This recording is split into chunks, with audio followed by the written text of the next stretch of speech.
আর একটা মানুষ এমনি এমনি ইন্ডাস্ট্রির কিং হয় না। ছটা বছর একটা মানুষের ফ্যামিলিতে প্রবলেম থাকার পর ফেলিওরকে কষ্ট করে সহ্য করেছে, কত না জানি ওই মানুষটা ঘরে বসে চোখের জল ফেলেছে। আর আমি যদি কাঁদি ওই মানুষটা আমি জানি আরো বেশি চোখের জল ফেলেছে, কারণ আমি যতটা ইমোশনাল আমি ওই মানুষটাকে দেখি তার চেয়ে বেশি ইমোশনাল।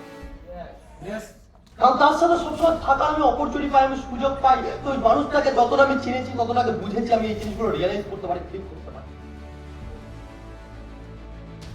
কত নয় মানুষটাকে প্রবলেম ফেস করতে হয়েছে, কত নয় মানুষটার মধ্যে জ্বালা এসছে।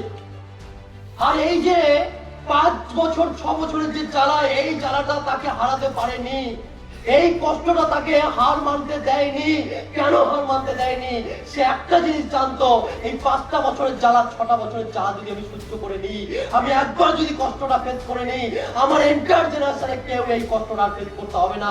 হারলে চলবে না, তোকে কাজটা করতে হবে।